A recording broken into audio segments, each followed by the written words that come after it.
chillguy pumped just as we expected. Turbo is also trying to pump up from here, and there's a lot more that I want to talk about today, so let's go.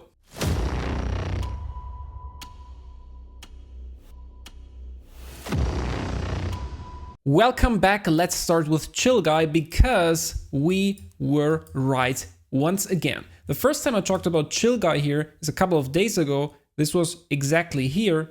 As you can see, we already have drawn a lot here on the chart.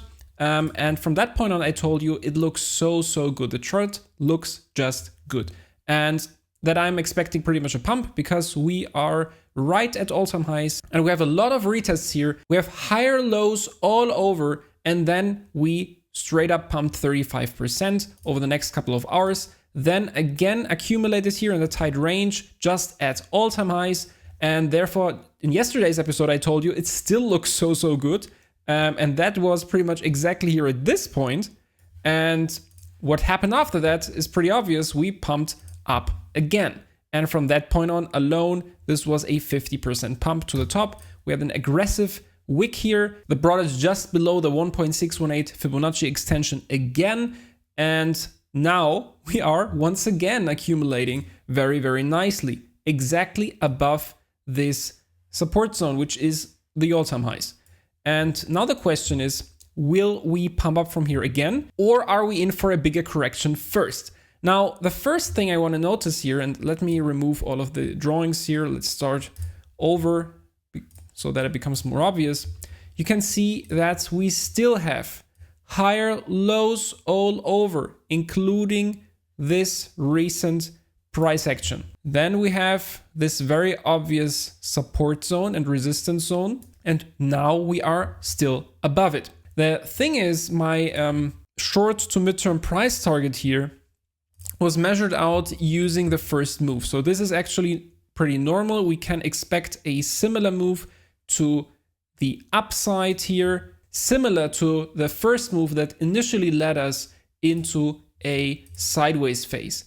And then if we mix this up with the Fibonacci tool, we can normally get a price target that is harmonious. And if you have a look here, if we take this initial price move and put it here at the resistance, then it pretty much lines up with a 2.618. It's not an exact science, it's just for having a look what is harmonious based on prior movements.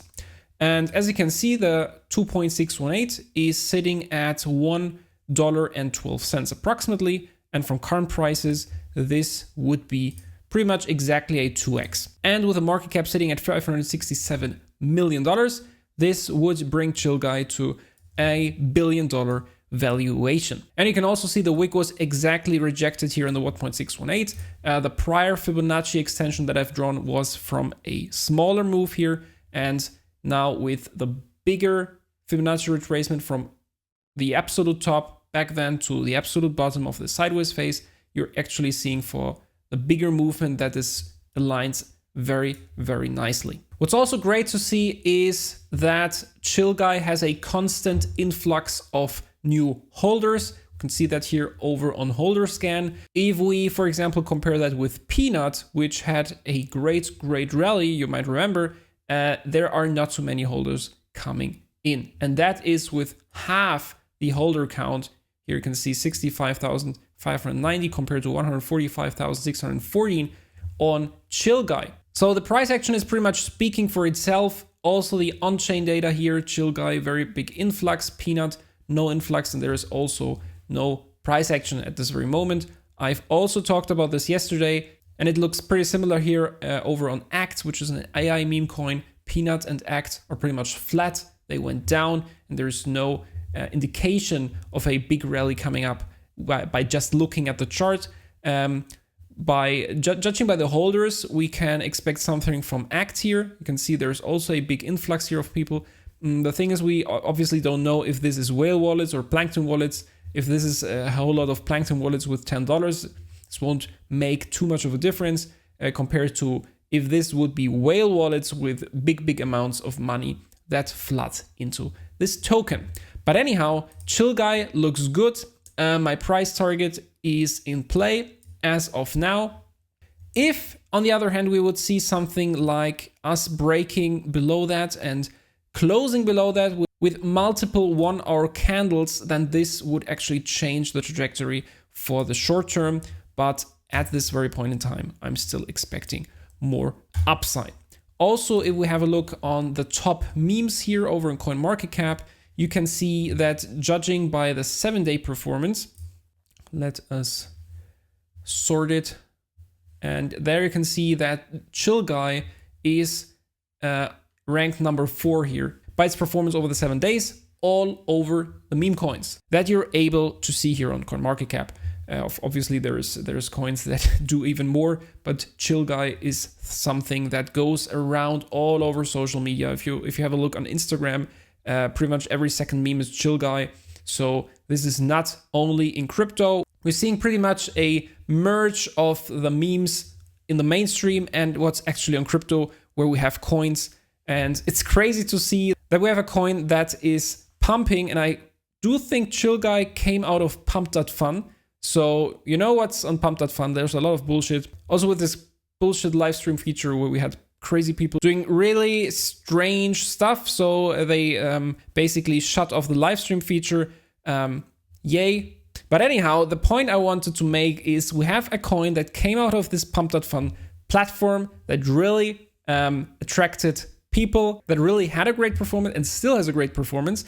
And then we see this meme all over social media, also in the mainstream social media that has nothing to do with crypto. Now, before we continue, please make sure to subscribe right now to my channel if you like gains, if you like alpha, because here on this channel, we're doing it live. On this channel, we're analyzing stuff together and then see how it develops. And most of the time it develops great. You can check through all my prior videos. We had amazing calls. But if I should tell you just about one, then it's Sui, because it's pretty much the Solana of this cycle. And I mentioned it to you in the second video on this channel. This was in January 2024, where nobody talked about Sui. And then later on, I made multiple videos about Sui explaining to you why it is that special and why it's actually very obvious, even on chain. And this is just one of the calls I've made here. So this channel in and of itself is a testament of my knowledge, and I hope you can learn something here. Now let's go over to Turbo. We've talked about Turbo in the last multiple episodes already, and what I said is, I will repeat myself for the gazillionth time, but I make it short. As soon as we break the blue moving average, we normally go down, and most of the times we even visit the golden moving average, where we ultimately form a bottom for the next big leg up. The thing here is, as you can see right now, we are trying to push up already. What I'm looking at here now, you can see this is very, very important support and resistance, this level here.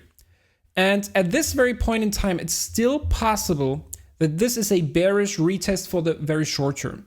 So if this retest, if we start to go down from here, then once again, this is my main target for like 1 or 2 weeks already. And this wouldn't surprise me at all. This would be very healthy.